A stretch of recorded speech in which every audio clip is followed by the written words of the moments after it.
Hey guys, welcome back to the Let's Figure It Out podcast. It's WENGIE, and today I want to talk about a quote I heard sometime last week, and I've been really pondering. So I wanted to ponder it with you guys. The quote is from a theory from Carl Jung, who is a very famous psychologist, psychoanalyst that did a lot of work on personality shadows and other things like that. Very, very interesting reads if you're into that sort of thing. And as a recovering people pleaser, this quote really piqued my attention. The quote is, "Live like your parents are dead." I think what really stood out about this quote is one, it's kind of a shocking quote, "Live like your parents are dead." It's morbid. But I think the shock value is what really makes you kind of think about it. And whether your parents are alive or not, I'm sorry if they're not, and if they are, I think it's relevant to all of us because it made me really think like, wow, am I making decisions in my life right now as an adult as if I was still a kid trying to get my parents' approval? And this really made me think. And there's another subsequent quote that I heard as well that was really, really relevant to this, that is on a similar vein. And it's like, don't make the right decisions.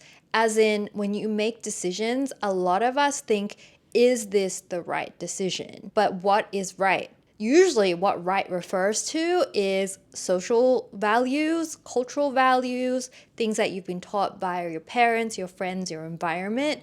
So therefore, when you're trying to make the right decision, it usually isn't an authentic decision. And this is kind of like all in the same vein together, like live like your parents are dead. It's like, okay, if you had no expectations of you from your family or even your friends, are the decisions you make today the decisions you want to make? Or are you making huge, major life decisions based on how they look, or if you want to make other people in your life happy? And I think when I was younger, I was fairly not conscious of this, as in, like, I wanted to get validation and approval. And so, therefore, it really wasn't important to me that I made an authentic decision. It was actually more important to me that I made a decision that looked good, that made other people happy, or that was the right decision. Because I think when we're young, we're very used to explaining our decisions to other people in our life. And it's much easier to explain a decision that everyone's like, oh yeah, that's a great idea, than trying to kind of go against the grain and make decisions that people are like, oh, that don't sound like a good idea. Like, are you really sure you want to do this? And I think this comes down to like the confidence you have. Because when I was younger, I was not very confident in who I was. There were times when I became confident, but every time I voiced what I wanted to do, actually out loud, like, it was met with a lot of resistance. So I was like, oh, maybe it's not right. As I'm like learning more about myself and doing this whole like journey that I have in the past 2 years of just like kind of disconnecting from my career and online and kind of outside noise, I've started gaining a lot more confidence in myself than I had before. And I think one of the reasons I realized that this was such an important concept is after living your life for this long, I mean, I've been on earth for almost 40 years now, you kind of realize, yeah, sure, I can make decisions based on what other people like or what other people want of me, like my parents or society or culture. But like, they don't have to live your life. You have to live your life. And I think this particular quote, like live like your parents are dead, is so impactful. Is once they die, you realize that, oh, I'm kind of left by myself. Like, I actually have to live this life that I've made all these decisions for. And if the decisions were for someone that has now passed away, it's kind of like, well, they're not watching me anymore. I'm not getting validated by them for doing the things that I'm going to do now. And it kind of like leaves behind this like raw, like, okay, now I have to wake up every day and experience this life I've chosen for myself. And I think that's why a lot of people make major changes once they experience a really big like health event, like getting cancer, when you're like, oh, I'm actually gonna die. Well, now I realize that like there's no more time, you know what I mean? And this quote really made me think like, okay, once my parents have passed away, am I gonna be happy with my life? Like I have to wake up every single morning, experience my life day in, day out till I die. Am I happy with the decisions I'm making? And again, this comes back to like making whether it's the right decision or authentic decision. If I wake up in the morning, am I excited about my life? Like where it's at, what I'm doing? Am I excited about it? Or am I doing it for someone else? Am I doing it to impress someone? At the end of the day, once that person is gone that you need to impress, now you're left with, okay, do I actually enjoy the actual actions this life is taking? Like, because I'm no longer getting that validation, right? Because sometimes you can do a lot for validation, like whether it's an audience, like in social media, or your parents or your friends going, oh my God, that's so amazing, that's so cool. You can like get up in the morning and do things when you know at the end of the day, someone's gonna validate you for that. But like once all that's gone, like what are you left with? And are you happy? And I think that's why this quote was like so meaningful for me. And when I think back to my life and all the decisions I've made, some of the decisions that have made me the most happy and have had the biggest impact of my life were definitely not the right decision. For example, when I decided to leave a six-figure job that I got at the age of like 25, 26, like that was major at the time to get. None of my friends were making six figures. This crazy job, leaving that for making YouTube videos where I was barely making $2,000 a month and my rent was pretty much that. So I was like barely scraping by. Would that have been the right decision financially, stability wise, security wise, adult wise? No, because back then we didn't know YouTube made money. Like this was prior to everyone knowing how much YouTubers made. This was like a decision based on like, this is what I want to do. I don't even know if you make money, but I know like I'm kind of scraping by and it's okay. And back then, it was still the time when the brands were still doing very traditional marketing and they weren't like so comfortable investing money in brand deals or creators like they are now. So I was literally going in blind. So was it the right decision? No. Was it a decision my parents would be happy with? No. Like none of it made sense to me, like logically when you apply all those things, but was it authentic to me? Yes, it really was, because all I wanted at the time was not to work a corporate job. The corporate lifestyle really kind of ate at my soul.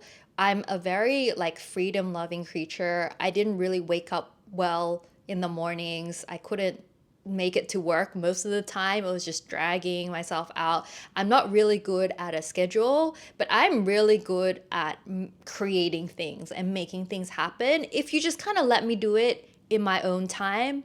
So I knew in my soul that I would do the best work if I was just allowed to just do the work whenever, wherever, however I wanted, rather than trying to follow these strict rules and also trying to play like that political game, you know, like to get promoted in corporate culture and a lot of jobs, you kind of have to play the office politics part of it as well. I was very not good at that because I didn't see what the point was. It felt very superficial. It felt very fake. So authentically, I knew that wasn't the space for me. And I knew I wanted kind of to be my own boss at the end of the day. I didn't know I was going to, make a living from it at all. It was actually quite scary. But it was an authentic choice. And when I think back to my life, every time I made an authentic choice, it was the right decision, but not the right decision, if you know what I mean. I want to kind of challenge you guys. The decisions you're making right now, are they authentic decisions to your soul? Or are you making them because you want to keep someone else happy, you want validation from others, or it's what you think is the right choice? And I think a lot of successful people, when you hear their stories and their biographies, there was always a time where the big decision they made that led to their success always felt wrong. And I think it's kind of like a survival bias also, because we are really brainwashed to make certain decisions in our life according to our environment, society, parents, whatever, study hard, be conscientious, get a good job, get married, have kids, for example. I mean, that paradigm is kind of shifting right now, but let's go with that paradigm. When your soul or like your authentic self really fights against it, the ones that kind of make it to the surface and you're willing to rebel against everything you kind of know to make is usually a desire that is so strong that it's stronger than wanting to be validated by the people around you. It's stronger than wanting to be making the right decision. I mean, that was like me and my decision to quit my job and start becoming a content creator and making YouTube videos. It was so strong that I was like, I don't really care that I'm not making any money anymore. And I don't really care that I'm going to disappoint my parents. It was so strong that I just had to make that decision because I knew that if I did it, I would regret it. But there are so many micro decisions during your life on a daily basis, on a weekly basis, on a monthly basis that you desire, but it hasn't been strong enough for you to kind of go against everyone around you. I kind of want to encourage you guys to just take note of what these desires are because on my journey of recovering from being a people pleaser and wanting to make more authentic decisions for myself, I've had to really, really sit there and think about it. So I've been spending like the past week or two not exactly making the decision yet. Like, I don't think I'm kind of there and brave enough yet. I'm working on it. But it's kind of like thinking, oh, okay, is this really a decision that I'm making for myself?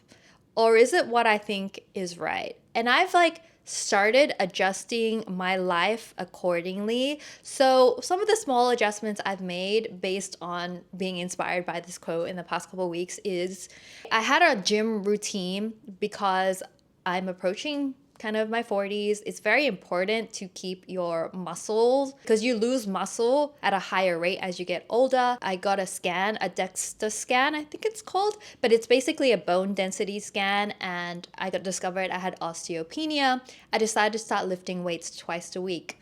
And that's the routine I've been on for almost a year. But then I really felt like I was getting really exhausted. I was constantly just really, really tired from doing such heavy weights twice a week that recently I've decided to take a break and just do it once a week, even though it's not technically the right health decision. Like, I know in my heart that the right health decision is to go to the gym twice a week. I decided authentically I'm just gonna go once a week because I'm gonna feel a lot better, but I'm gonna take up like a dance class instead. So that's what I've done. I've reduced my weight training to once a week. I've taken a dance class instead of the weight training because that feeds my soul. I love dance. And obviously I go to my once a week Pilates class. So this is not like a huge major decision, but it's like a stepping stone towards like kind of living out this quote. And as I'm going on this journey, I'm gonna be more conscious of all the decisions I'm making and making sure that they're not the right decisions, but they're my authentic decisions. The other thing that I decided to do, and an example of a decision that I didn't make for myself, that I made to please my parents, was to get into accounting and become an accountant. And I know they did it for my own good, for stability. It's a good job, it pays well, it's a great vocation. But it really did eat at my soul. Like 4 years in, I felt really unhappy. I felt unfulfilled. And I think it's because I knew deep down that this was not my decision, but I'm the one that has to wake up every single day and live it. My parents don't have to. They just got to say like, hey, you should do this. And that's the easiest thing in the world. Like, I could tell one of my friends to be like, hey, I think it'll be great if you just like hit the gym 5 days a week if you want to get healthy and lose weight. Like, sure, I could say that. Easiest thing in the world. They're the ones that have to do it. They're the ones that are in the gym going through the pain. That is completely different. And that's what I realized. Like, this is why you can't make decisions for other people and also be happy and also feel like you are living your own life. Because during the time when I was an accountant, I really didn't feel like I was living my own life. I felt like I was living a life they wanted for me, which is different to being my own life. And it just secretly made me so depressed. And I guess like I lasted so long doing it because I thought I was making my parents happy. Also, I was getting paid decently. It wasn't bad pay. So sometimes when you make decisions like this and it is the right decision and it is kind of good, it's hard to kind of pull yourself out of it because your unhappiness is dampened by the things you're getting, which is validation, which is money. There are so many people that say like they took a job because it paid so well, but like they were so unhappy every day. But it took them so long to get out of it because, I mean, when you're getting paid a lot, it's really hard to pull yourself away from all these bonuses or like things you're getting. And this is how a lot of people get sucked into making the wrong decisions, myself included. It's like you get sucked into it because, oh, here's a little bit more money, or here's a little bit more power, or this or that. In the end, if you realize there are more important things, that's when you start getting really unhappy and thinking about like, did I make this right decision? So when I was in accounting, like sure, I was getting paid well, sure, it was secure, and sure, it was comfortable, but I was really, really bored, first of all, with what I was doing. I didn't feel like I was waking up every day excited to apply myself. I didn't feel like I was utilizing my natural skills or the edge that I have as a person because, for example, I'm really bad with attention to details. And that's the one skill that you kind of need for accounting. Like you need to go through line by line and have attention to detail because that is kind of like a weakness of mine, not a strength. It was really a struggle to do good in that kind of role.